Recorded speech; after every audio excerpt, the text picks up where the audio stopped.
දවසක් ආදරණීය සහෝදර සහෝදරිය මම මේ වීඩියෝ කරන්නේ මේ හදිස්සි තමත් හදිස්සි ඒකට විශේෂ හේතුවක් තියෙනවා.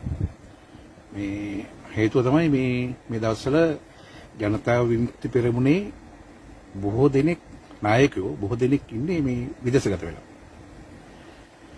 ඉතින් ඒ අයිති කෙනෙක් රටම දන්නවා. මම ඒ ගැන මේ කතා කරන්න හදන්නේ. දැන් අපි අනුර සහෝදරය ගත්තත්, ටිලින් සහෝදරය ගත්තත්, බිමල සහෝදරය ගත්තත්, රංගන දේවප්‍රිය සහෝදරය ගත්තත්, ඒ රංග ගුණසේකර සහෝදරය ගත්තත් විදේශගත වෙලා ඉන්නේ. ඉතින් දැන් ප්‍රධාන පක්ෂ දෙකේ බත් බැලයන්ට කියන්නේ අමනින්ට ප්‍රශ්නයක් වෙලා තියෙනවා. ඩොලර් නැති රටේ මේ කට්ටියට මේ රටේ ලෝකෙ වටේ රවුම් ගහන්න කොහෙද ඩොලර් කියලා. අපි මේ මහත්තුරුන්ට කියන්න කැමතියි. මේ මහත්තුරු ඔයගොල්ලෝ කරන විදිහට නෙමෙයි අපි කරන්නේ. අපි හැම රටකම අපි සම්දානගතයි. අපේ සහෝදරෙක් අපි ඉන්න රටට අපි ගෙන්න ගන්නවා නම් එයාපෝට් එකේ ඉඳලා බාරගත්තාම නැවත ආපහු එයාපෝට් එකට ගෙනල්ලා බස්සනතුරු රැක බලාගන්නේ අපි. ආරක්ෂාව ඇතුළු සියලු දේවල් සපයන්නේ අපි. හරිද? ඉතින් ඔයගොල්ලෝගේ කට්ටිය ඔයගොල්ලෝ ආවම මම කියන්නේ ඔය පක්ෂ දෙකේ හාල් පාරුවන්ට මම මේ වචනේ පාවිච්චි කරනවා. ඉතින් කට්ටිය ආවම තානාපති කාර්යාලය හරහා තමයි සියලු දේවල් වෙන්නේ.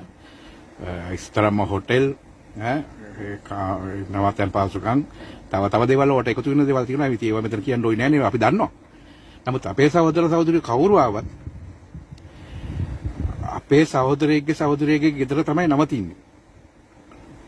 ඒවල් පදිංචි වෙලා ඉන්නයි මේ ඉන්නවනේ. ඒ ගෙදරක තමයි අපි නවත්තන්නේ. අපිට ලොකු වියදමක් යන්නේ නැහැ. අපි කන කෑමක් තමයි ඒ කට්ටියත් කන්නේ.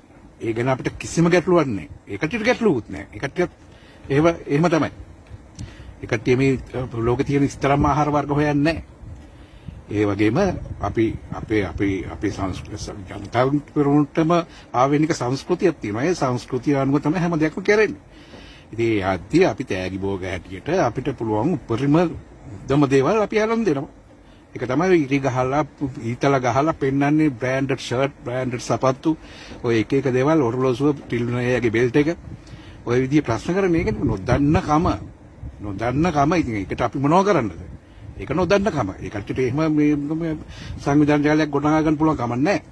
ඒ කියන්නේ ඒ ගැන ඕගොල්ලන්ට ප්‍රශ්නයක් වෙන්න තියෙන ඉඩනේ ඔය කියන්නේ. හරිද? මහත්තුරු දැනගන්න ජනතාව පිරුම කියන්නේ හොඳ සංස්කෘතියක් තියෙන, හොඳ විනයක් තියෙන, හොඳ බැඳීමක් තියෙන මීමැසි පොදිය වගේ පක්ෂයක්. ඉතින් ඒකට අපිට කරන්න දෙයක් නැහැ. රිදෙනවා තමයි. ඉතාලිය දැක්කහම ඉතාලිය පැත්ත දැක්කහම ගොඩාක් රිදිලා කට්ටියට ඒක කරන්න දෙයක් නැහැ. very sorry. අපේ සහෝදරවරු අපි බලා ගන්න. හරිද? අපිට උපරිම දේවල්, උපරිම හොඳම බ්‍රෑන්ඩඩ් දේවල් වලින් තමයි අපි අරන් තින්නේ. ඔව් ඒක කාටවත් ප්‍රශ්නයක් කරගන්න එපා. කවුරුත් ප්‍රශ්නයක් කරගන්න එපා. ජය වේවා. ඔය ඇති දැන්ට